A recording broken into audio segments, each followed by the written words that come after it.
Yeah, we'll set up and then we will how it goes up. We're just gonna save it and just let the just leave it turn it off and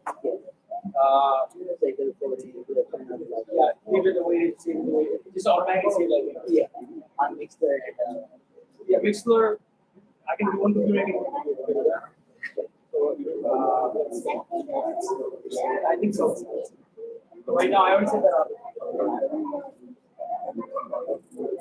Okay.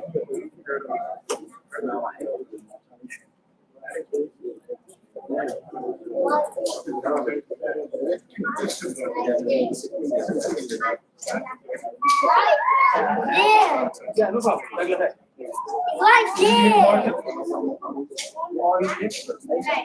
I'll try to do you guys next week. This week is my final. No problem. I'll try it and see. That's fine.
This one goes in the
السلام عليكم ورحمة الله وبركاته.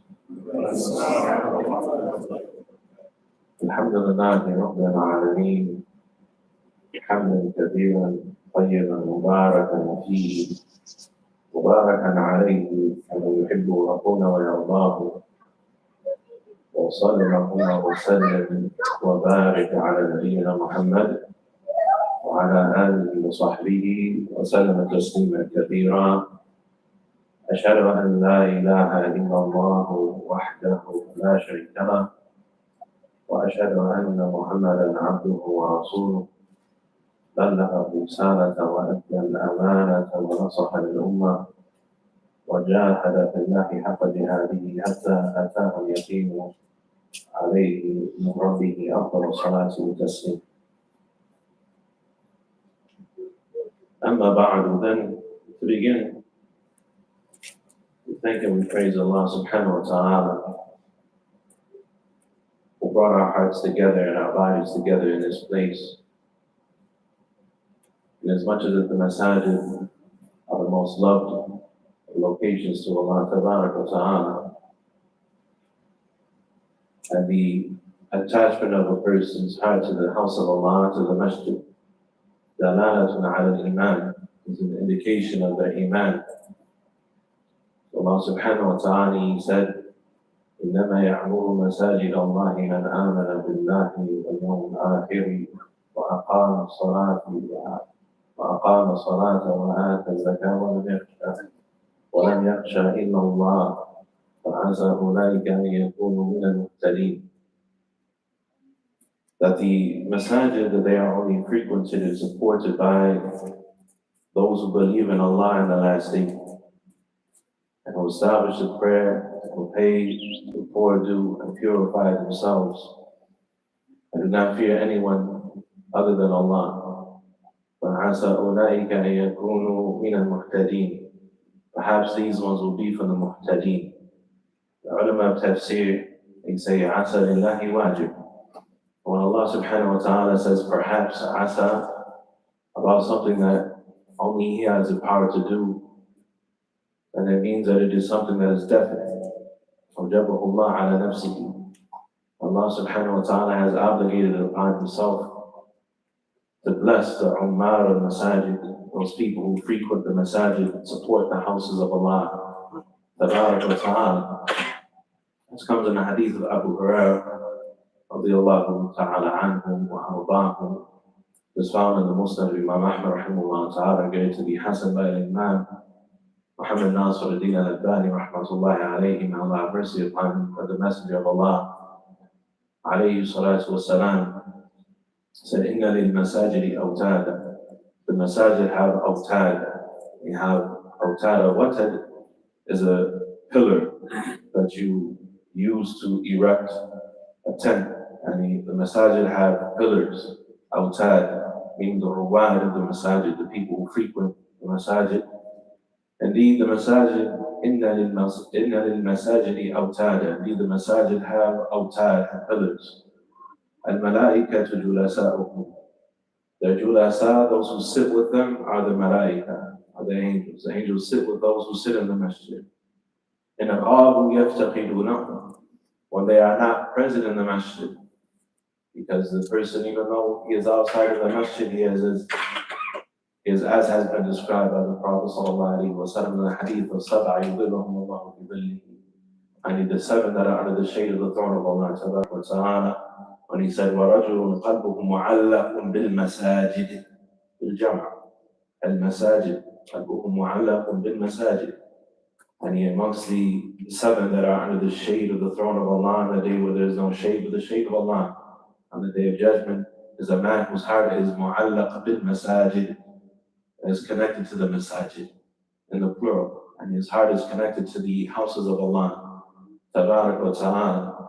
And when he is outside of the masjid, when he is absent from the masjid, meaning where he would normally be in the masjid, is normally his practice to attend the activities in the masjid of the worship of Allah and the seeking of beneficial knowledge, which is the purpose of the masjid.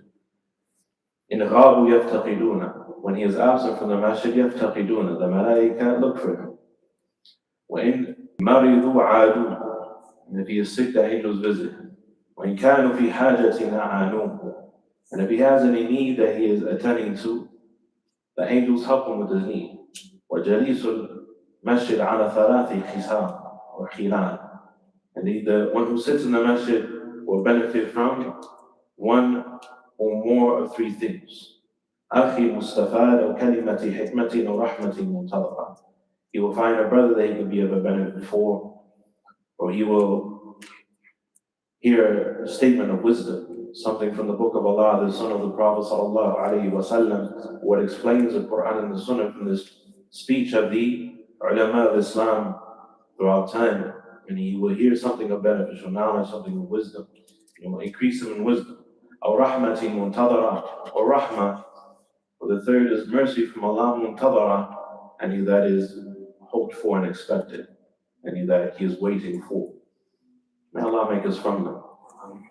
And there is no greater place to bring the hearts of people together and the bodies of people together in the house of Allah subhanahu wa ta'ala, and the performance of the salah, as we know. But the Nabi sallallahu alayhi wa sallam used to say about straightening the rows and filling in the gaps. Straightening the rows in the prayer and filling in the gaps, not leaving space between you and the person praying next to you. He used to say, لَتَسُوُّنَّ صُفُوفَكُمْ. Either you straighten your rows, or لَيُخَلِّفَنَّ اللَّهُ بَيْنَ قُلُوبِكُمْ. Or Allah will cause your hearts to differ without a doubt. Likewise, the Messenger of Allah sallallahu alayhi wa sallam, on occasion, when he saw his companions upon taking encampment for the evening while they were traveling for military purposes during his life sallallahu alayhi wa sallam, and he saw them pitching their tents in different parts of the valley where they had taken camp. He said, إِنَّ تَفَرُّقَكُمْ فِي هَذِهِ أَشْعَبُ الْأَوْلِيَةِ إِنَّمَا هُوَ مِنَ الشَّيْطَانِ. That your tafarruq, that you're being scattered about, and these sha'ab and awliya, and you're being physically apart from each other unnecessarily, being scattered out in these sha'ab and awliya, in these valleyways and in these walkways. إِنَّمَا هُوَ مِنَ الشَّيْطَانِ. Indeed, it is from nothing but the shaitan. So it is very important that the people of Islam and Sunnah, the people who are aspiring to be upon Sabil al-Mu'mineen and As-Salaf al-Salihin, on the path of the believers from the pious predecessors, their companions, their students, and those who follow them in goodness, every time that they come together to the best of their ability in the house of Allah Ta'ala, and that this action of theirs, and this himma of theirs, this ambition and aspiration of theirs, and it is indicative of their love of Allah and their love of the Sunnah of the Prophet sallallahu alaihi wasallam, and it is the cause of unity. It is the cause of unity. And the unity is اتحاد الأفهام على أصول مشتركة, and it is the unity of understandings upon the fundamentals of the religion, that there are no two ways about. Matters of belief, matters of methodology, things that are from the core of Islam, that are mansus alayha, have been mentioned explicitly by the imams of the Salaf and the ulama of hadith in the earliest of times, in the earliest of writings. The aqidah of the Sufyanain, the aqidah of al-Hammadain, the aqidah of Sufyan al-Thawri, Sufyan al-Uyayna, the aqidah of the imams of the madahib, of the fiqh schools of thought, and their belief system. The aqidah of Bukhari, the aqidah of Muslim, the aqidah of Imam Ahmad rahimahullah ta'ala, and what we find of these usul mushtarika, of how we approach the text and our understanding of the religion, and our understanding of what Allah revealed to the Prophet sallallahu alaihi wasallam first, and being upon shared understanding, which can only come about by way of sitting and learning. Secondly, ittihad al-maqasid, and that their maqsid is a single maqsid, that their goal is a single goal. لِتَكُنْ كَلِمَةُ اللَّهِ هِيَ الْعُلْيَا.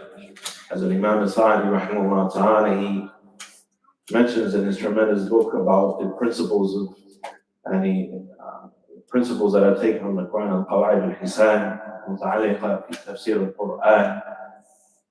He has a beautiful chapter about the management of the Muslim community and how the Muslims in every place are to conduct themselves and work together for the good, and everybody is to look at their individual muyul and mawahib, and what Allah has gifted them with, and the talents that they have, the abilities that they have, and bring and pool all their resources and ideas, so on and so forth, together. لِتَكُنْ كَلِمَةُ اللَّهِ هِيَ الْعُلْيَا. They have a single goal, which is to make the religion of Allah, Islam, which is the Sunnah, which is the way of the believers, the way of the Salaf Salihin, to make it utmost, to make it uppermost, and the thing that has the greatest priority in their lives. Allah Tabarak wa Ta'ala, He said in His book, أَلَا إِنَّ أَوْلِيَاءَ اللَّهِ لَا خَوْفٌ عَلَيْهِمْ وَلَا هُمْ يَحْزَنُونَ الَّذِينَ آمَنُوا وَكَانُوا يَتَّقُونَ لَهُمُ الْبُشْرَى فِي الْحَيَاةِ الدُّنْيَا وَفِي الْآخِرَةِ.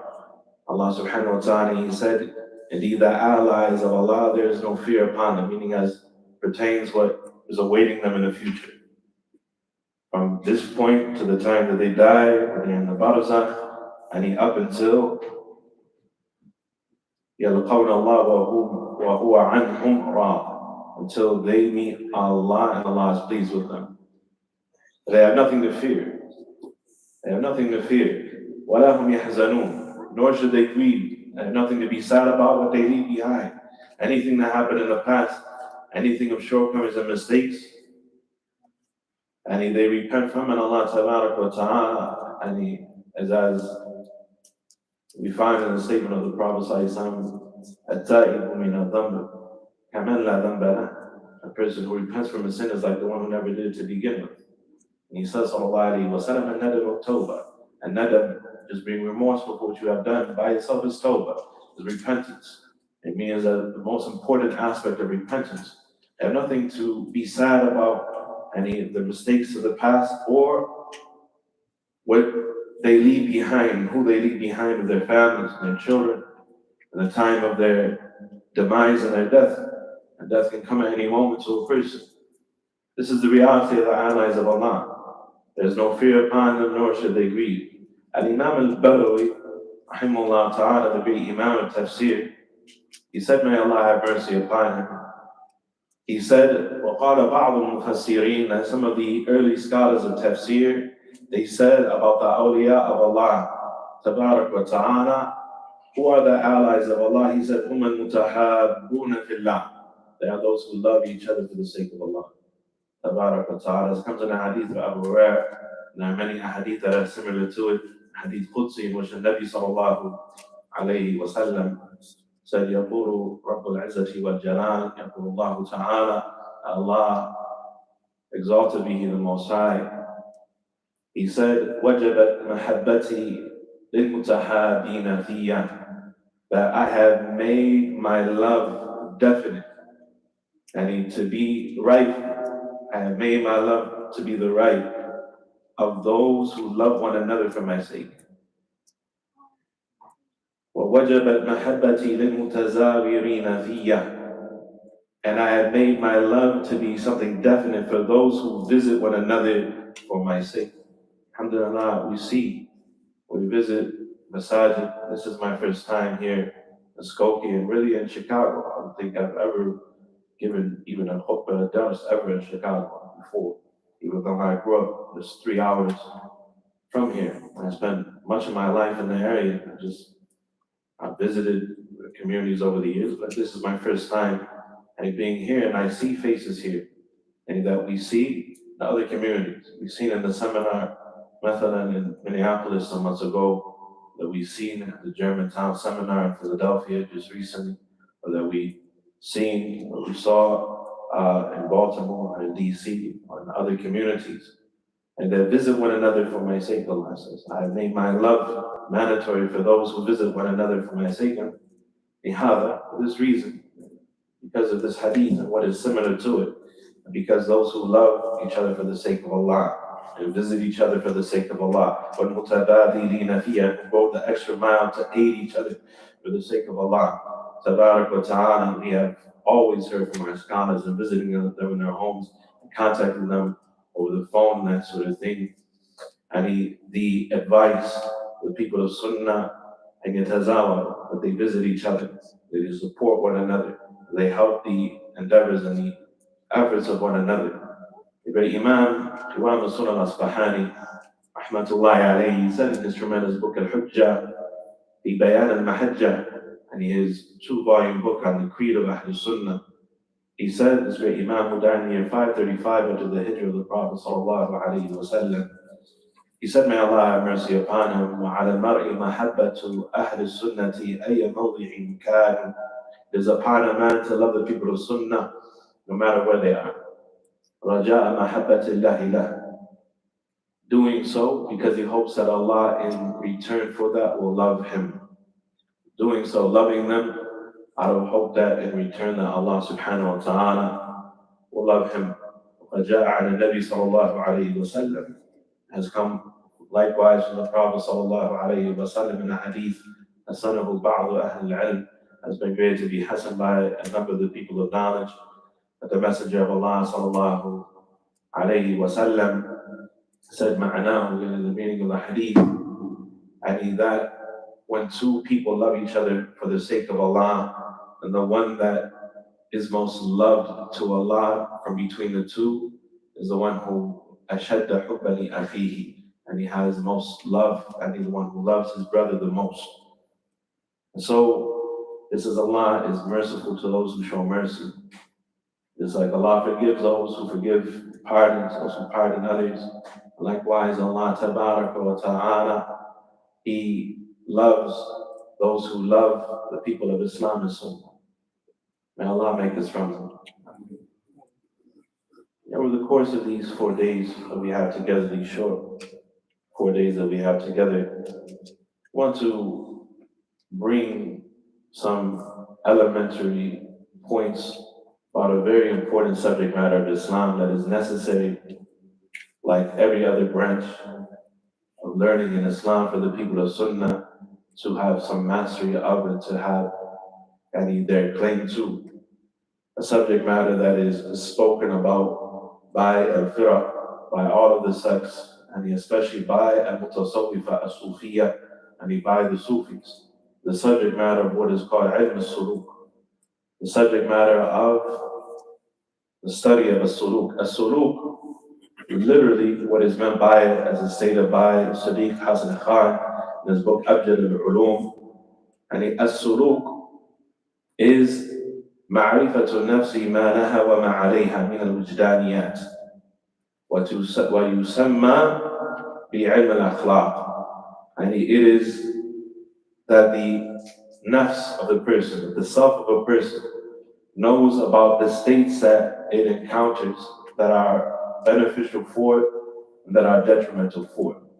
That a person knows about al-ahwal al-qalbiyah, what occurs in the heart of the believer while he is salik in Allah, and he suluk, and he is literally walking upon the spiritual path, walking upon as-sirat al-mustaqim. Suluk, as-sirat al-mustaqim is what is meant by as-suluk. It is likewise called ilm al-akhlaq, ilm al-akhlaq.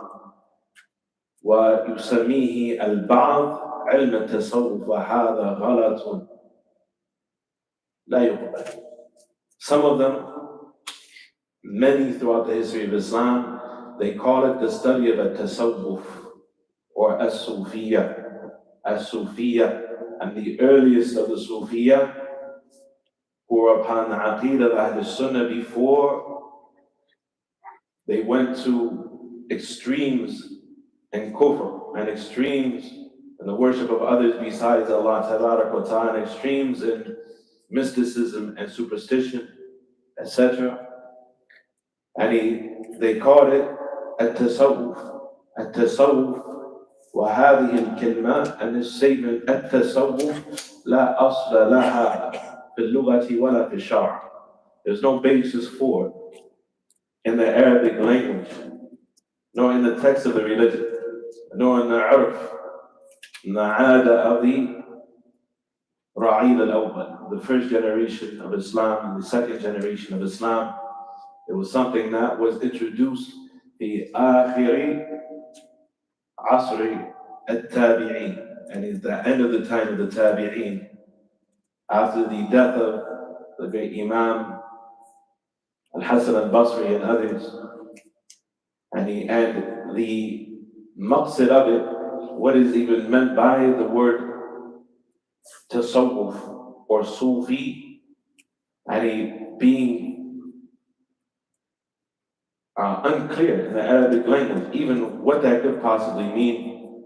And then there are multiple definitions for it, and some of the early from amongst them, and who, although in some of their approach were erroneous, but in their creed, and many of whom were people of knowledge and people of virtue and so on and so forth, they defined it as tahdib al-akhlaq.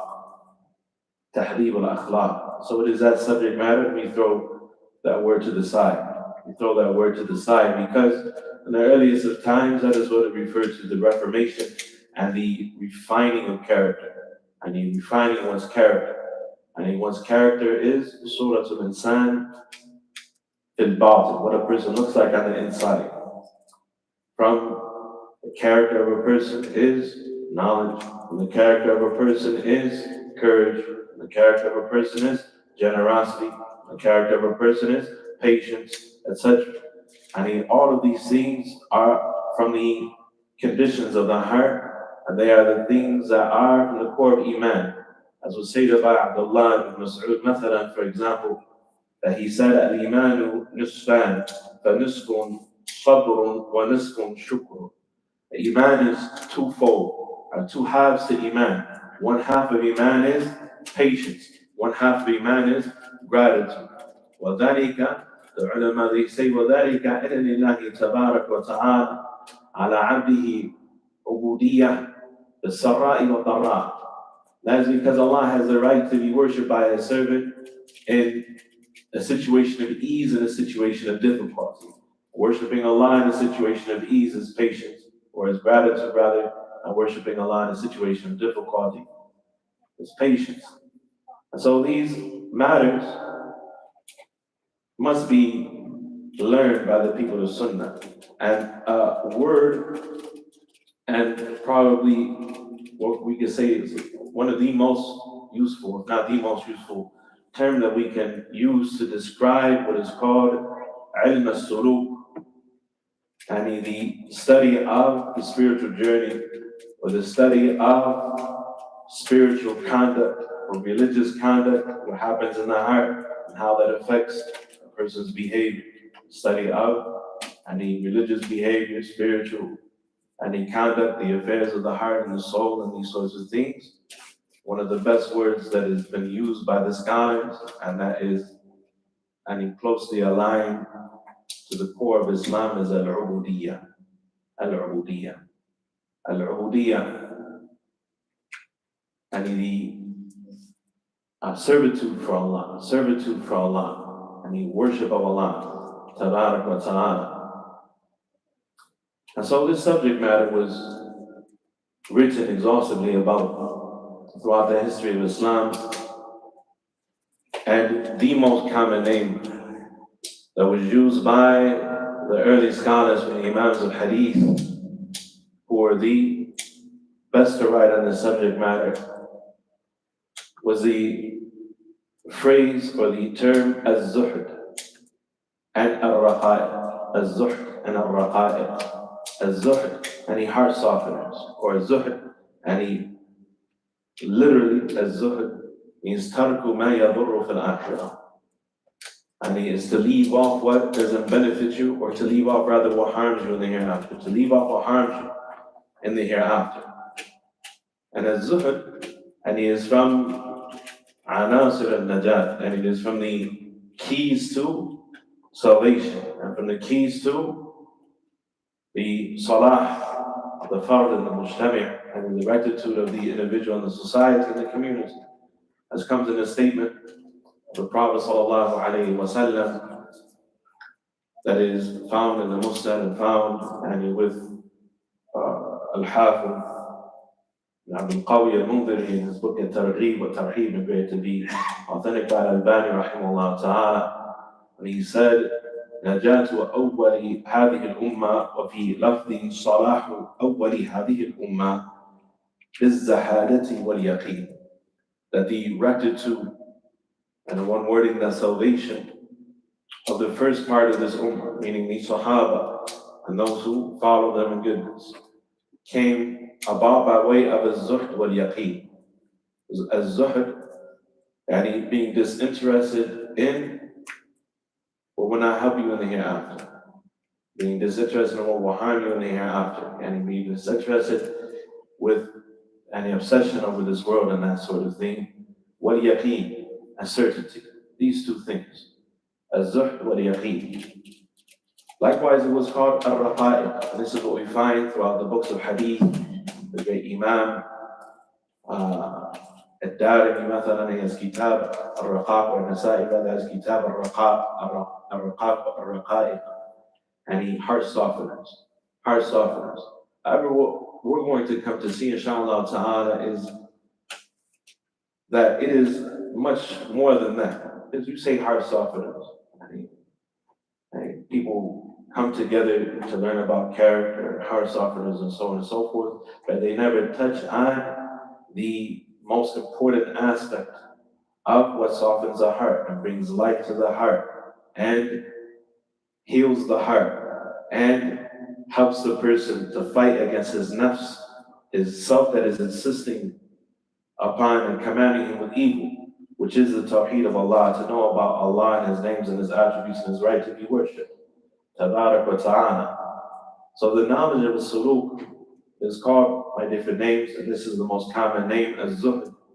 Az-Zuhd, there is Kitab Az-Zuhd by Mu'afa ibn Imran al-Mawsili, rahimahullah ta'ala, Imam al-Hadith, by Abdullah ibn Mubarak al-Marwazi, great Imam al-Hadith.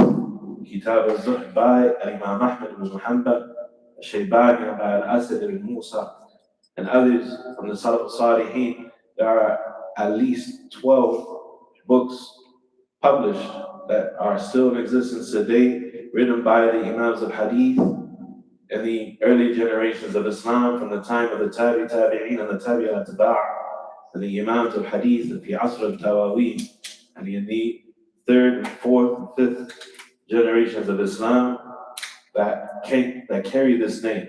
And we will look inside of those books, and what we find is that as-suluk, walking upon a spiritual path, it is often defined by the early scholars and by the scholars who followed in their way with goodness as just that. It is a journey, walking upon the spiritual path. So a journey has a number of things that are required. The first is that you have a ghaya and a maqsid, that you have a goal and a destination. And that goal and the destination is Allah wa dar al-akhirah. In this journey, that goal and the destination is Allah in the hereafter. Is Allah in the hereafter. And so, what is studied is Allah, and Allah's names, and the meanings of Allah's names, and Allah's attributes, the creed of As-Sunnah, as relates to the names and the attributes of Allah.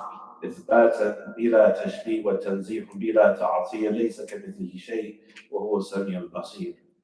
And is to affirm for Allah what Allah affirmed for Himself. Allah knows better about Himself and best about Himself.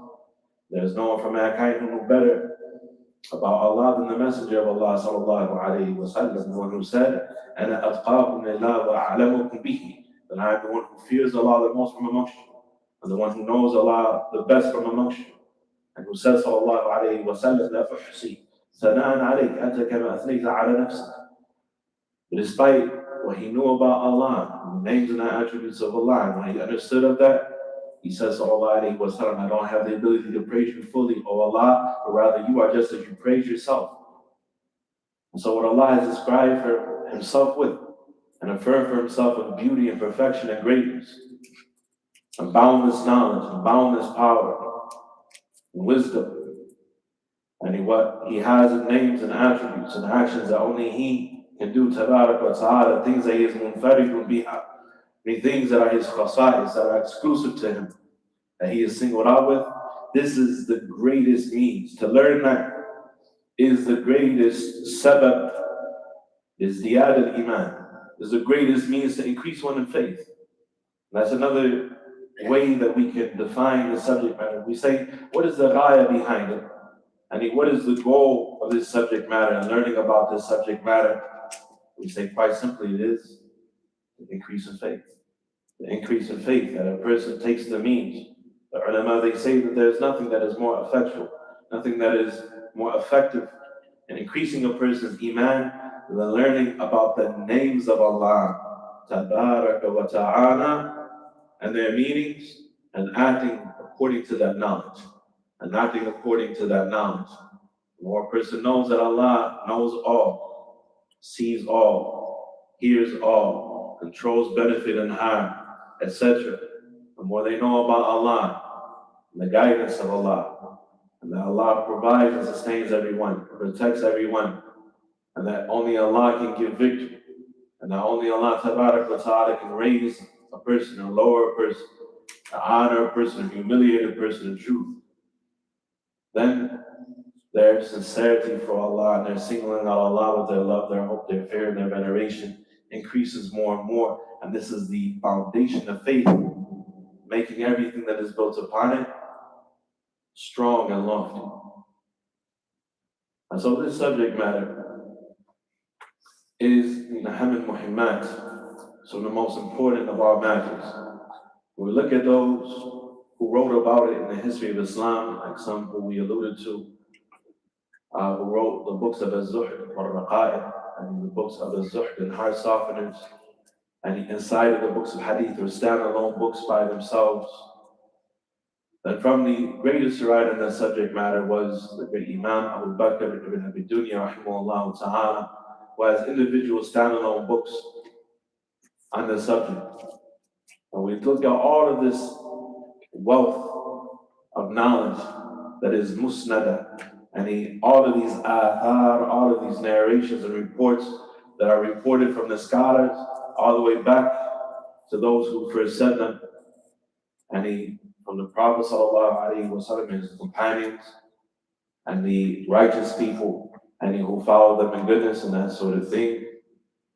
Then we say, if we were to gather all of this together, all that was written in the history of Islam is authentic from the early scholars of Islam and the early Zuhad and Ubbad, the early people who might not have been scholars per se, but they were known for, they were many of them companions of the ulama, people that the ulama and it would be silent around, and out of respect for them because of their high level of diligence and their high level of devotion and worship and that sort of thing.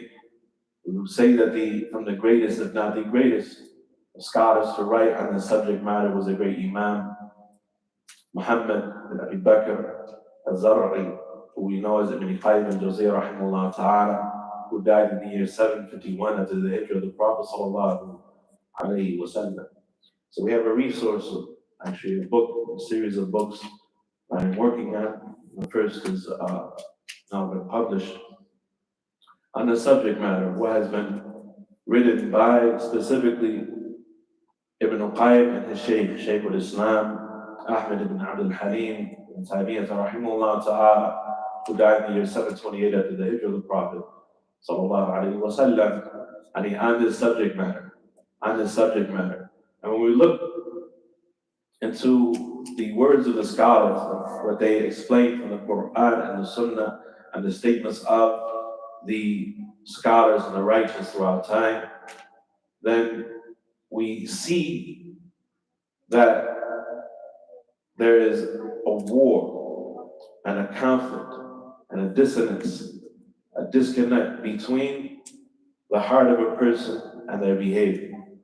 And that there is a conflict between what the heart wants, what the iman in the heart of the person wants, and what the nafs of the person and the amara bisu that insists upon evil and that has destructive impulses wants. And according to how much a person focuses upon strengthening either the heart or strengthening the passions and desires of the nafs, will be how much he is supported by Allah or abandoned by Allah, helped by Allah and the angels of Allah, Tabarak wa Ta'ala, or left to the shayateen of al-jinn wal-ins, of the jinn kind and the mankind. And this is something that outside of what a person personally feels on a daily basis, on a regular basis, of this conflict and the struggle within, and this jihad al-nafs, as it was called by the Prophet sallallahu alaihi wasallam, this jihad against the nafs, this struggle against the nafs. And we would have no way of knowing the type of details that we know about this subject matter, except that Allah and the Prophet sallallahu alaihi wasallam have given us some very important facts and some very important matters of belief about taqallub al-qulub, what happens within the hearts of people, and how the heart is restored to health and is cured from its illnesses, or what sickens the heart, or what kills the heart. And so, in summary, this is what we're going to talk about, inshallah ta'ala, the causes of the health of the heart, the sickness of the heart, and the death of the heart. And if we were to say, and if you kalimatin wahid, in a single word, what makes the heart sick and what kills the heart, you say quite simply, it's the nafs. Is the nafs. From the greatest books that Ibn Qayyim rahimahullah ta'ala wrote in the subject matter is the book Ighathatul Ahfad fi Masa'il al-Shaytan, the book, the first 13 chapters of which were studied just a short time ago, and less than a month or so ago, right? In the July 4th weekend in Germantown, Philadelphia. Allah subhanahu wa ta'ala bless everyone who came out and participated. So we're going to explore, inshallah ta'ala, some of what has been written, the writings of Ibn Qayyim rahimahullah ta'ala, in the subject matter that is called Tazkiyatul Nafs, the ilm al-suluk, and the purification of the nafs, of the inner self, and the islah al-qalb, tib al-qulub, the medicine of the hearts, the rectification of the hearts, al-ahwal al-qalbiyah, and these states of the heart, and these sorts of titles that have been assigned to it by the scholars of Islam. And Imam Ibn Qayyim rahimahullah ta'ala, he makes a very important point, and if you have the resource with you, this is on page, should be on page 9 of the resource. Ibn Qayyim rahmatullahi alayhi, he says in Madarij al-Salikin, he says, وَتَزْكِيَةُ النُّفُوسِ أَصْعَبُ مِنْ عِلَاجِ الْأَبْدَانِ وَأَشَدُّ. That the purification of souls, the purification of the self of the person, word purification, the tazkiyah, means to rid oneself of what is harmful so that you can grow. That's literally what az-zakah means in the Arabic language. To purify yourself, like if you're growing something, and you throw down some seeds, you tell your child, the weather's getting warm, why don't you go start a garden in the back? And they just go and throw some seeds in the ground. And say, well, little brother, you probably should have removed some grass first and make sure land has some good soil and that the rocks are out of the way and the weeds are out of the way. But you should probably make sure that the insects can't get to the head of it. And you must have a takhliya thumma tahliya, the scholars say. This is a tazkiyah. A tazkiyah is to rid yourself of what is harmful, of all the awa'ib and aqabat, and all of the obstacles between you and growth, and to clean your heart out. To clean your heart out and to tame your nafs, your wild self, and to train yourself, and discipline yourself. Thumma at-tahliya. And then an-nama, az-zakah, an-nama, and then you can grow. Then you can grow. And this is in line with what is in the book of Allah Ta'ala, and of the great parable of the tree of faith. أَلَمْ تَرَ كَيْفَ ضَرَبَ اللَّهُ مَثَلًا كَلِمَةً طَيِّبَةً كَشَجَرَةٍ طَيِّبَةٍ أَصْلُهَا ثَابِتٌ وَفَرْعُهَا فِي السَّمَاءِ. You see that Allah has given a goodly parable, that Allah has given a parable of the goodly word, the statement, La ilaha illallah, nothing has the right to be worshipped as a God in truth other than Allah. It is like a good tree. The date palm tree, as comes in the hadith of Allah bin Umar. And it is like a good tree. أَصْلُهَا ثَابِتٌ وَفَرْعُهَا فِي السَّمَاءِ. Its roots and its base and its trunk are firmly planted. وَفَرْعُهَا فِي السَّمَاءِ. And its branches extended to the sky. تُؤْتِي أُكُلَهَا كُلَّ حِينٍ بِإِذْنِ رَبِّهَا. It produces fruit at all times by the permission of Allah. As a side note, as an important side note, probably the most concise and best thing that has been written by the scholars on this example of the tree of faith and how one grows in their faith and the methodology that is connected to that is found in this verse of the roots of the tree of faith and the things that nourish and give strength to the tree of faith and the branches of the tree of faith and the fruits of the tree of faith, which are the good of this world. And next is the book of the great Imam Al-Alam Al-Rahman bin Nasr As-Sa'di rahimahullah ta'ala, who died in the year 1376 after the hijrah of the Prophet sallallahu alayhi wa sallam. His book that is called Tawheed and Faith, Shajarat al-Iman. Tawheed and Faith, Shajarat al-Iman. And that book is translated and has been translated for more than 15 years or so into English, and it's something that a person should have. I mean, the translation is just called the Tree of Faith. The Tree of Faith. So this subject matter is in Ahad Muhammad. Ibn Qayyim rahimahullah ta'ala, he says that this matter of purifying and developing and growing the self, it is as'ab min ilaj al-abdan wa ashad. He said it is more difficult and it is more intense than treating bodily sicknesses, than treating bodily illness. It's harder to cure the heart than it is if a person was morbidly obese, or if a person was very unhealthy and had diabetes and so on and so forth. What happens is people get old and they have inflammation, phantom pains all throughout their body, and they're popping pills and painkillers and so on and so forth, just so they can sleep at night. And then the doctor always says, what? Khafif waznak, you need to lose some weight, man. Right? A person that go through, a few days of being hangry, right? You're hungry, then you're angry, you're so hungry, and it's difficult. It's difficult to take those means and to take, the adwiya, the ramurra, the bitter medicine that is required. Those things that cure a person are difficult, are bitter. It's difficult for a person to physically take care of their health, to remedy themselves from illness and so on and so forth. Ibn Qayyim rahimahullah ta'ala knew very much about that subject matter. As he wrote, in the 4th volume of Zad al-Ma'ad, about the guidance of the Prophet, a whole volume that is called Tibb al-Nabawi, the medicine of the Prophet, when he talks about both of these aspects, curing the body and curing the heart.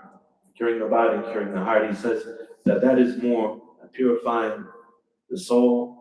Purification of souls is more difficult and more intense than the purification of the bodies. فَمَنْ زَكَّ نَفْسَهُ بِالرِّيَاضَةِ وَالْمُجَاهَدَةِ وَالْخَلْوَةِ وَهَذِهِ صُوفِيَاتِ. The person who tries to purify their self by way of riyada, rigorous spiritual disciplining that is done by the mystics and the Sufis, and al-mujahada and al-khalwa, in a way that is not legislated by Allah, secluding themselves and cutting themselves off from the outside world. I think this is going to help. Whereas the Prophet said, "من أراد منكم بقحة الجنة فليلزم الجماعة فإن الشيطان مع الواحد وهو من الاثنين أبعد." Whoever wants the best part of the paradise, let him stick to the jama'ah, to the people of truth who come together upon the truth, in the houses of Allah and outside the houses of Allah. Let him stick to the jama'ah. For indeed the shaitan is with the isolated person who's all by themselves. وَهُوَ مِنَ الْإِثْنَيْنِ أَبْعَدٍ, and it's farther away from the two. Al-Imam al-Dhahabi rahimahullah ta'ala, he says, in commenting his book Siyar A'lam al-Nubala, upon some of these Sufiyat, and some of what was done by the early mystics and so on and so forth, where they would cut themselves off and they would start to hear khitabat and halat and so on and so forth, and say, I hear voices talking to me. But you probably need to eat dinner, right? Take a nap, calm down. You can't be more diligent in worship than the Prophet ﷺ was in his worship of Allah. You're doing more, and in ways that were never commanded by the Prophet sallallahu alaihi wasallam. And the Nabi sallallahu alaihi wasallam said what? Inna dina yusr, wa la yashad dina ahadun illa ghalaba, wa sadidu wa qari. To lead the religion is easy. It's easy to understand, easy to practice. Supposed to have a aada, and khayru aada comes in a different hadith. And khayr, righteousness is that which is done habitually, is routine. Wa sharru lajad. And the Prophet ﷺ, he said that religion is easy, and no one overburdens themselves with the religion, overcomplicates the religion, except that they are overwhelmed, except that they will be overwhelmed. فَسَدِّدُوا وَقَارِبُوا. فَسَدِّدُوا, be upon istiqamah. Go towards your ideal of kamal, and what you know to be expected from the believer by Allah subhanahu wa ta'ala. Go towards that. وَقَارِبُوا. You're going to fall short of your mark, more than likely. وَقَارِبُوا. So come as close to your ideal as possible. استعينوا بالغدوة وروحة وشيء من الدلجة إلى آخر الحديث. Take advantage of the best times of the day of doing so.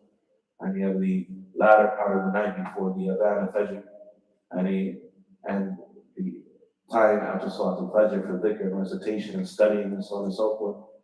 And you take advantage of the latter part of the day, time between Asr and Maghrib, and where people are done with their studies and their work and so on and so forth, to get close to Allah Ta'ala. Shahid, point here being, Maqsood, and that Imam al-Dhahabi rahimahullah ta'ala, commenting upon what was done by some of these people, he said that al-ju'u wal-khalwa, and that a person starving themselves and secluding themselves from other people and these sorts of matters, he said Abu Jad at-tarahu. He said these are Abu Jad, meaning the alphabet, the basics. These are the ABCs of al-raw'a, tarahu meaning al-raw'a, and a person terrifying themselves, and a person will find themselves preyed upon by the shaitan. Shaitan is a dhib, is like a lion upon, or is like a wolf rather, against the person, trying to prey against the person. So Ibn al-Qayyim rahimahullah ta'ala, he says, whoever makes this effort and thinks that this is what is required for mujahadat nafs. This is very important. Why? Because this subject matter of Islam after Aqidah and after Fiqh is thalithu thalath, is a third of three. I mean, the subject matter of belief, the subject matter of Islamic law, the rights of Allah and the rights of people, and the subject matter of akhlaq. These are akhlaqiyat, ahwal al-nufus, wal-qulub, and what occurs inwardly, and the reformation and the refining of character, and these sorts of things. These are the three main subject matters of the religion. So you had people who came and overcomplicated the aqidah and say aqidah is al-awam. It's for the awam, it's for the khawas. You have to be, especially astute and academically inclined to understand all of these mustalahat mu'aqqada, these complicated terminologies in aqidah, like the aqidah of Salaf al-Salihin, and the early scholars, the early generations of Islam. That even some of the philosophers who spent their lives overcomplicating matters of belief, at the time of their death, they said, woe be to me, only I could die. Mittu ala aqidat al-ajaiz. I wish I could die upon the aqidah of the old woman, and the subyan and kutab, and the children, and who are sitting and learning how to read and write a basic belief system about Allah and who Allah is. That was overcomplicated. The matters of jurisprudence, they said the door of ijtihad is closed. The door of ijtihad is closed, and the only approach to studying these matters is by way of at-ta'assub al-madhhabi, and he is by fanatic adherence to a madhhab. Not studying fiqh upon a madhhab, because that's jaiz, that's okay to do, as long as a person isn't frozen to what they learn in a particular book, like they have military marching orders or something of the sort. So now aqidah has been overcomplicated. And fiqh, how to worship Allah, and how to fulfill the rights of people, and what the rights of people are, and how to go about marriage and divorce and business transactions and child custody, etc. And he discussed some of those, we'll call them scholars, and some of those starting around the year 700 and thereafter, around the year 600 and thereafter, started to say that the Quran and the Sunnah cannot be read to take rulings from. They're only read for tabarruk. When they read to get barakah from them, and it's not permissible for the regular person to read the Quran and to read the hadith of the Prophet ﷺ for himself, and to take rulings from them, And so now Aqeedah has been overcomplicated. It's the first of the three. And now fiqh has been overcomplicated, the second of the three. And now the Sufis, they come with the death blow. And they say the only way to walk upon this spiritual path and get close to Allah and reach the level of ihsan, to be from the awliya of Allah tabarak wa ta'ala, is by way of the jub wal khalwa wal mujahid wal riyadat wal ma ilayha. There's these things. Gotta starve yourself, cut yourself off from food and drink and socializing with other people to the end of it. And this is character, and this is sincerity. And this is sincerity. Nothing could be farther from the truth.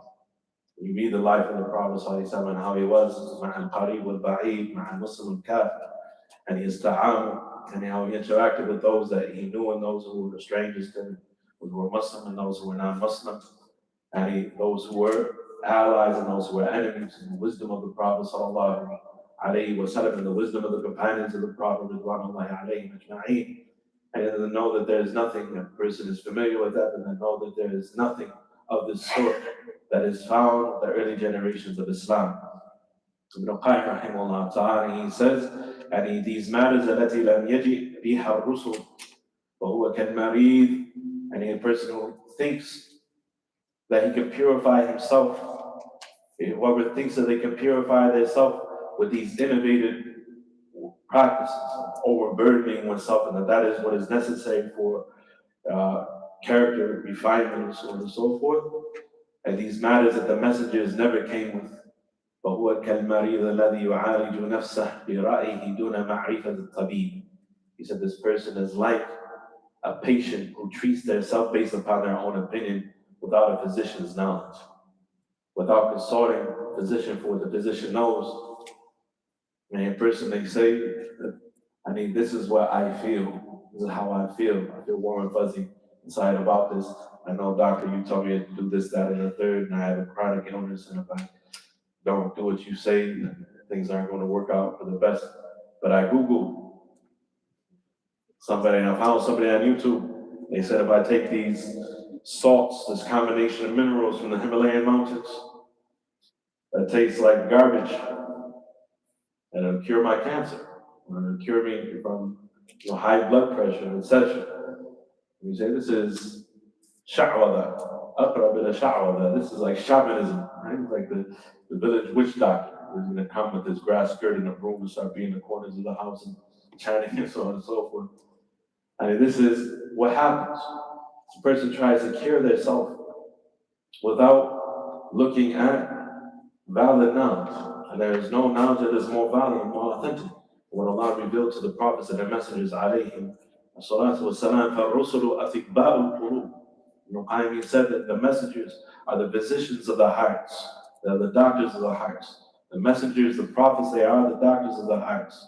فَلَا سَبِيلَ إِلَى صَلَاحِهَا وَتَزْكِيَتِهَا إِلَّا عَلَى أَيْدِيهِمْ. That's why some of the scholars اعترضوا على تسمية الإمام ابن القيم رحمه الله تعالى بطبيب القلوب.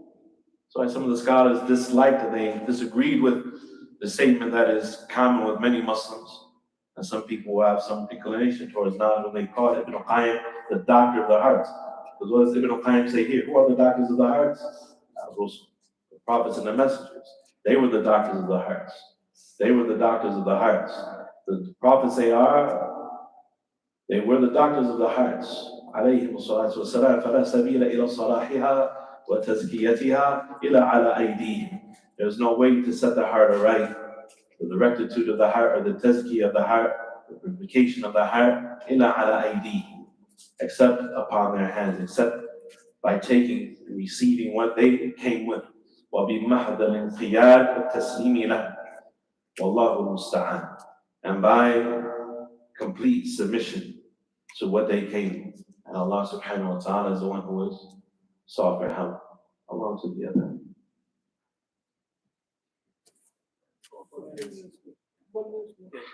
That means how long to the Iqamah? 20. Huh? 20. There's less time? Okay, inshallah. So let's read. Those are the resources, beginning with chapter 1. Which is page 14. About the causes, the asbab, and the causes of the strength and the health of the heart, the sickness of the heart, and the death of the heart. Because if a person doesn't make a conscious effort on a daily basis, on a regular basis, and doesn't know what is required for his heart to be alive and healthy and strong, then it's not going to get that way by itself, by way of osmosis. It's not just going to happen without some type of effort. As we heard, that effort is actually harder oftentimes and most of the time than actually healing yourself or treating yourself for physical ailments. Ibn Qayyim rahimahullah ta'ala, he says, as is found in the 10th chapter of Ighathatul Lahfan, في مصائد الشيطان كل عضو من أعضاء البدن خلق لفعل خاص به كماله في حصول ذلك الفعل منه ومرضه أن يتعذر عليه الفعل الذي خلق له. That every part of the body was created by Allah for a specific function. The kamal, the ideal state, and the perfection of each part of the body, every limb, every organ of the body, lies in performing the function that it was created for. وَمَرَضُهُ أَنْ يَتَعَذَّرَ عَلَيْهِ الْفِعْلُ الَّذِي خُلِقَ لَهُ. And the sickness of any part of the body, the illness of any part of the body lies in being able to perform the function that was created for. If you have a part of the body, and if you have poor vision, you have two eyes, but you can only see out of one of them, or something of the sort. Anything that is less than the purpose that that part of the body was created for is called marad. It's called sickness. It's called sickness and illness. He said, rahimahullah ta'ala, hatta la yasdura minhu. He said the sickness is that a person finds themselves unable to perform the function that that part of the body was created for. حتى لا يصدر منه أو يصدر مع نوع من الاضطراب, to such an extent that they can either not perform that function that that part of the body or that organ of the body was created for, or that they can do it with some degree of اضطراب, of imbalance and disruption in their activity. فمرض اليد, thus the illness of the hand, أن يتعذر عليه البطش, and it is unable to al-batsh, and he should say here, and to strike, and to grasp, and to do the thing that the hand was created for. وَمَرَضُ الْعَيْنِ, and the illness of the eye, أن يتعذر عليها النظر ورؤيته, and the sickness of the eye is sick. The malady of the eye is that it is unable to see and look. وَمَرَضُ اللِّسَانِ أَنْ يَتَعَذَّرَ عَلَيْهِ النُّطْقُ, the sickness of the tongue, the malady, the illness of the tongue, when it is unable to speak. When a person is unable to speak. وَمَرَضُ الْبَدَنِ أَنْ يَتَعَذَّرَ عَلَيْهِ حَرَكَتُهُ الطَّبِيعِيَّةِ أَوْ يَضْعُفُ, and the sickness of the body collectively is when the natural activity of a person to move about, and he is unable to do that, or he finds weakness so that he cannot do it completely. وَمَرَضُ الْقَلْبِ, so what is the sickness of the heart? Ask yourself before reading it, before hearing it, what is the sickness of the heart? What was the purpose that the heart was created for? Sal nafsak. What were you created for? A question for the floor. Al-Ubudiyya. You were created to worship Allah. tabarak wa ta'ala. And this is jawab al-kamil. However, there could be a jawab akmal. It could be a more complete answer.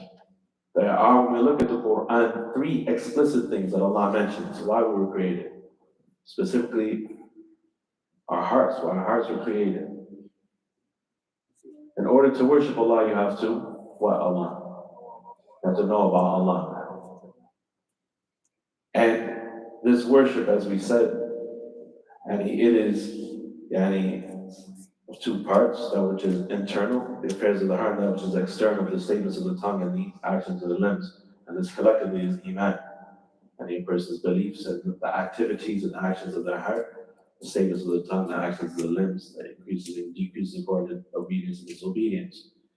And however, there are aqabat and awa'id and afat and tariq. I mean, there are obstacles and there's interference between him and doing that.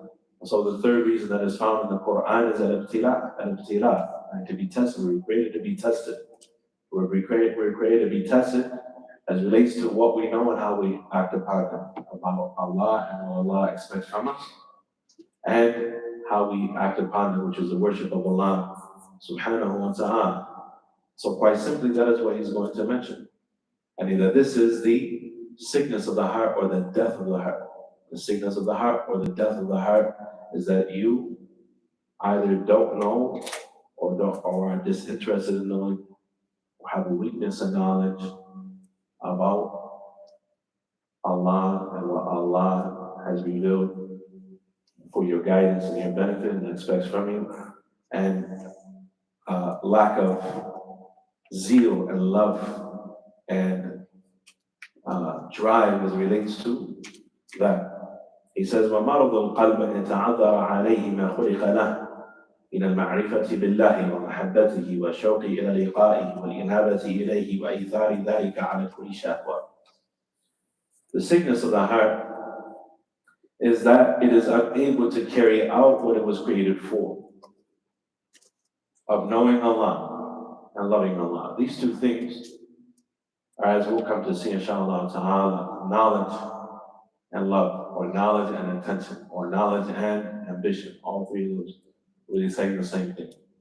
Knowledge and understanding on the one hand, and loving and intending on the other hand. I mean, these are the functions of the heart, the 2 functions of the heart. It all goes back to this, as we'll come to see inshallah ta'ala. The sickness of the heart is that it is unable to carry out the purpose that it was created for, of knowing about Allah, loving Allah, ash-shawq ila liqa'ihi. What is similar to loving Allah, which is to long to meet Allah, to be anxious to meet Allah. Ash-shawq ila liqa'illah, as the Prophet sallallahu alayhi wa sallam in authentic lengthy dua, he used to make dua to Allah tabarak wa ta'ala. وَأَسْأَلُكَ الشَّوْقَ إِلَى لِقَائِكَ وَلَذَّةَ النَّظْرِ إِلَى وَجْهِكَ الْكَرِيمِ. Oh Allah, I ask you for لَذَّةَ النَّظْرِ إِلَى وَجْهِكَ الْكَرِيمِ وَالشَّوْقِ إِلى لِقَائِكَ بِغَيْرِ ضَرَاءَ مُضِرَّةٍ وَلَا فِتْنَةٍ مُضِلَّةٍ. Oh Allah, I ask you, and for the bliss of looking at your noble face, meaning in the hereafter. وَالشَّوْقِ إِلَى لِقَائِكَ, and that longing and an anxiousness to meet you. And a longing and an anxiousness to meet you. And this is something that is discussed in detail. It is from the alamat al-mahabba. A person truly loves Allah, that they want to meet Allah. وَمَنْ أَحَبَّ لِقَاءَ اللَّهِ, whoever loves to meet Allah, then Allah loves to meet him. This comes in the hadith. وَالْإِنَابَةِ إِلَيْهِ وَإِثَارِ ذَلِكَ عَلَى كُلِّ شَهْوَةٍ. And is unable to carry out the function of inaba. Inaba is to turn in devotion to Allah. In good times with gratitude, in difficult times with patience, and dua and tadarru, begging Allah, making dua to Allah, tabarak wa ta'ala, turn to Allah all times with dhikr, and with remembrance, and turning to Allah with tawbah. When a person falls into sins, inaba is all of the deen.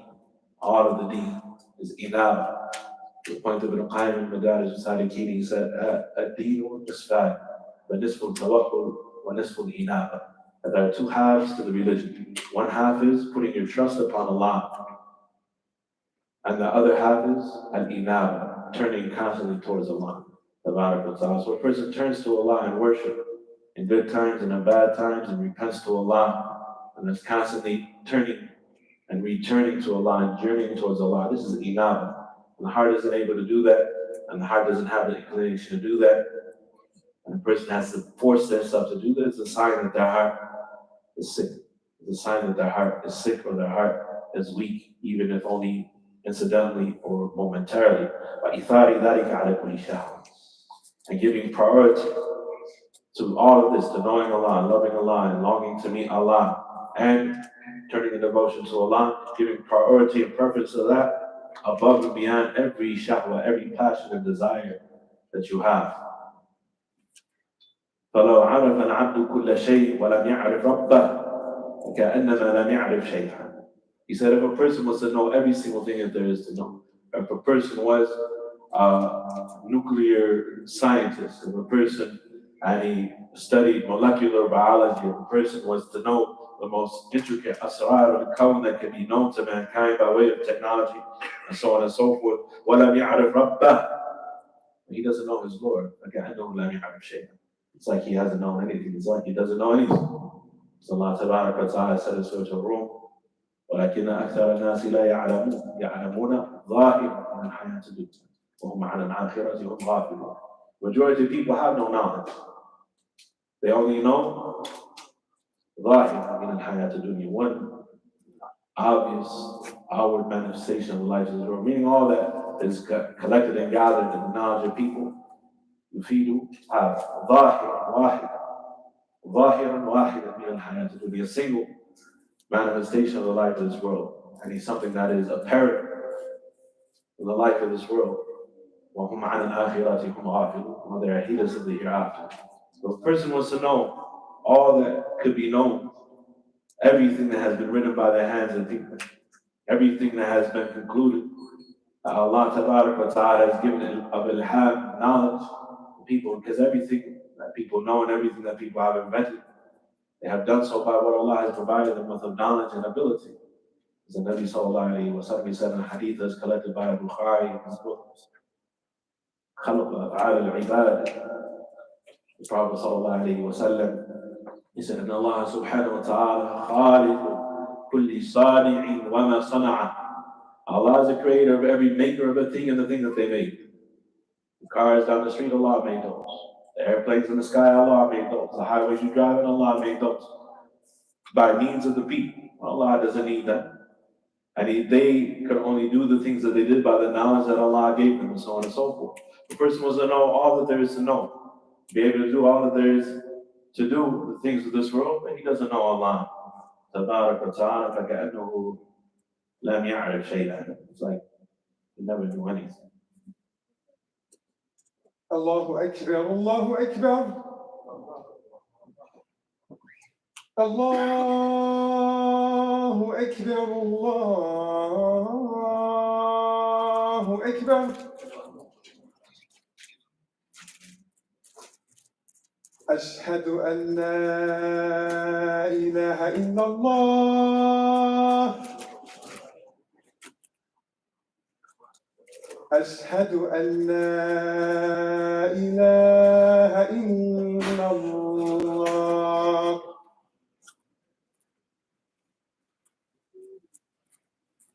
أشهد أن محمدًا رسول الله. أشهد أن محمدًا رسول الله. حي على الصلاة.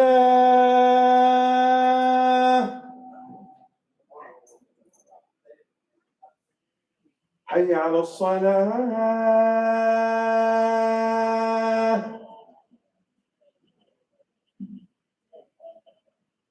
حي على الفلاح.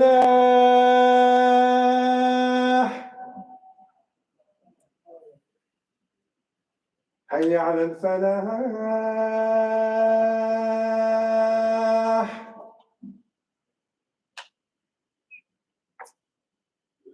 الله أكبر، الله أكبر.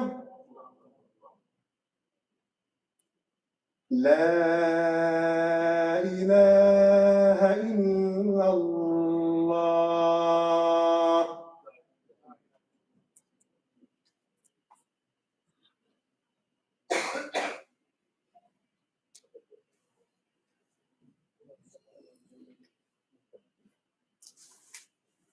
Continuing, Ibn Qayyim rahmatullahi alayhi, he says, وَلَوْ نَالَ كُلَّ حَدٍ مِنْ حُدُودِ الدُّنْيَا وَلَذَّاتِهَا وَشَهْوَتِهَا. And he said, and if a person was to know everything but not know Allah, it's like he doesn't know anything.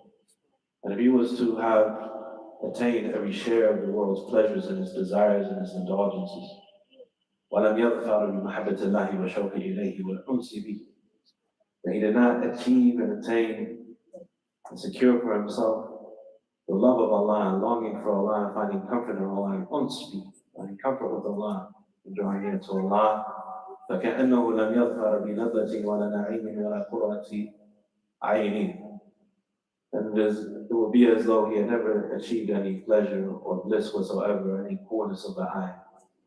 فإذا كان القلب خاليا من ذلك عادت تلك الحدود واللذات عذابا له ولا بد. He says, in fact, if the heart is empty of these things, knowing Allah and loving Allah and longing to meet Allah and finding comfort in drawing near to Allah and worshipping Allah subhanahu wa ta'ala and enjoying practicing one's religion and these sorts of meanings, he says that in fact, if the heart is empty of these matters, عادت تلك الحدود واللذات عذابا له ولا بد, then those pleasures inevitably become a means of torment for him. فيصير معذبا بنفس ما كان منعما به من جهتين. And he finds himself, he becomes tormented by the same things that once gave him pleasure. He finds himself, no matter what he has, we live in a time of material comfort, technological advancement. We have things today, and the poorest of the peasants from amongst us have things today that the kings of the world didn't have throughout history. You know, the only thing that we had was AC. It's hot out here, right? Imagine, we hear from our scholars, our older scholars who lived in the Mamlaka and Egypt and other places, what the world was like before AC. You know, it's like hearing about, you know, people driving about in horses and buggies, right? Like, can you imagine? He says, however, no matter what people have and what they get of the things of this world, they find themselves مُعَذَّبًا بِنَفْسِ مَا كَانَ مُنَعَّمًا بِهِ مِنْ جِهَتَيْنِ. And if they don't know Allah and love Allah, and this is not the purpose of their existence, and what gives them joy and happiness and life of their heart, and brings their heart to life, and excites them and so on and so forth, then they become tormented by the same things that once gave them pleasure, in jihatayn, in two ways. In jihati hasri fawtihi, firstly, by the regret of missing out on it. وَأَنَّهُ حِيلَ بَيْنَهُ وَبَيْنَهُ, and you're losing it, people, or missing out on it. If a person never gets what they wanted, or a person loses what they have, and what they want, they don't get the full degree of what they want. And there's some interference between them and what they want. So they are tormented by it. And tormented by it, they feel pain, they feel depression. And you go lay on the shrink's couch and so on and so forth because they can't, you know, attain some creature comforts that they wanted to attain and that sort of thing. And their standards of progress and success in life are superficial. He says, مع شدة تعلق روحه به. He said they can't attain what they want to attain despite the fact that their soul is severely connected, is strongly connected, and has attachment to it. وَمِنْ جِهَةِ فَوْتِ مَا هُوَ خَيْرٌ لَهُ. So they either lose out or miss because nothing is forever. Everything that you have, you know, a person, they have a good meal, then they eat that meal and they belch and that's it. And the waiter brings the ticket, the waiter brings the check, and you say, ooh, the food prices get so high. So a person, they enjoy the things that they have, but there's nothing that lasts forever. It's a temporary pleasure, and everything in life is like that. The point that in authentic hadith, the Prophet ﷺ compared the dunya to that, and he said that the likeness of this, the meaning of the hadith, the likeness of this world is like food that is given spice and salt and flavoring and so on and so forth, and then eaten by the person, ثُمَّ يَسِيرُ إِلَى مَا تَرَى, and then it becomes what you know it becomes. That's the dunya for you. The dunya, you eat, you excrete it. You eat it and you excrete it. يعني الذهب يذهب. يعني الذهب يعني the gold comes and goes. والفضة يفيض. يعني and what you have of silver, and it flows away from you. And what is left is hasra. It's hasra. And if a person didn't put something forward for the hereafter. He said so, this is one way. And that they miss out on it or that they lose it and it is taken away from them. And while their soul was extremely attached to that thing, or they had severe attachment to the soul to that thing. It's the first way. وَمِنْ جِهَةِ فَوْتِ مَا هُوَ خَيْرٌ لَهُ وَأَنْفَعُ وَأَدْوَمُ.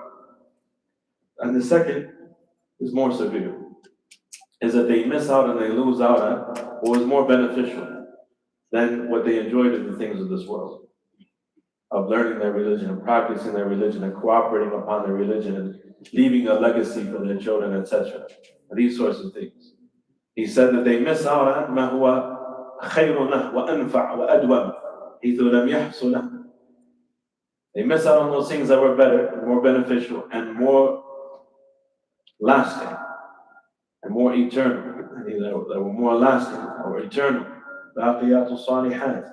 And those good deeds that a person does that will remain forever in his favor, that he will benefit from أبد الآباد حيث لم يحصل له. And as much as that, he did not achieve that. المحبوب الحاصل فات والمحبوب الأعظم لم يظفر به. And the thing that he loved and liked in the worldly matters, fat, and he is now gone. Now it's gone. وَالْمَحْبُوبُ الْأَعْظَمُ. And the thing that he should love the most, and the thing that he would love to have the most in the hereafter, لم يظفر به. He never achieved and he never secured for himself. وَكُلُّ مَنْ عَرَفَ اللَّهَ حَبَّهُ وَأَخْلَصَ الْعِبَادَةَ لَهُ وَلَا بُدَّ. And everyone who truly knows about Allah and who Allah is, أحبه, then they naturally love Allah. وَأَخْلَصَ الْعِبَادَةَ لَهُ وَلَا بُدَّ. And they make their worship sincere for Allah. تبارك وتعالى ولا بد. And this is something that must be the case. It's something that must be the case. It is inevitable. وَلَمْ يُؤْثِرْ عَلَيْهِ شَيْئًا مِنَ الْمَحْبُوبَاتِ. A person who truly knows Allah, because they know who Allah is, they love Allah, and they are sincere in their worship for Allah, لَمْ يُؤْثِرْ عَلَيْهِ شَيْئًا مِنَ الْمَحْبُوبَاتِ, will never give precedence or priority to anything that they love over their relationship with Allah and their connection to Allah and drawing near to Allah and endearing them themselves to Allah. فَمَنْ آثَرَ عَلَيْهِ شَيْءٍ مِنَ الْمَحْبُوبَاتِ فَقَلْبُهُ مَرِيضٌ. Whoever prefers anything that they love of the things of this world over Allah and getting close to Allah, فَقَلْبُهُ مَرِيضٌ. And his heart is sick. And his heart is sick. كَمَا أَنَ الْمَعِدَةِ إِذَا اعْتَادَتْ أَكْلَ الْخَبِيثِ. Just as your intestines and your stomach and your digestive organs, when they are acclimated to eating al-akhl al-khabith, any impure food, unhealthy food, things that are not nutritious, وَآثَرَتْهُ عَلَى الطَّيِّبِ سَقَطَتْ عَنْهُ شَهْوَةُ الطَّيِّبِ. And they prefer things that are not wholesome and harmful over things that are pure and wholesome. Then they lose their ability to desire what is pure. وَتَعَوَّضَتْ بِمَحَبَّةِ غَيْرِهِ. And that is replaced with their love of something that is harmful. وَقَدْ يَمْرُضُ الْقَلْبُ وَيَشْتَدُ مَرَضُهُ وَلَا يَعْرِفُ بِهِ صَاحِبُهُ. This is where we conclude. And the heart may become ill, and its illness may intensify and become severe. وَلَا يَعْرِفُ بِهِ صَاحِبُهُ. Yet the person whose heart is sick doesn't even realize that they are sick. So tomorrow, inshallah ta'ala, we'll mention why that is. And we'll go into more detail about the causes of the health and the sickness and the death of the heart. بإذن الله تبارك وتعالى وبحوله وقوته. هذا وصلى الله وسلم وبارك على نبينا محمد وعلى آله وصحبه وسلم تسليما كثيرا.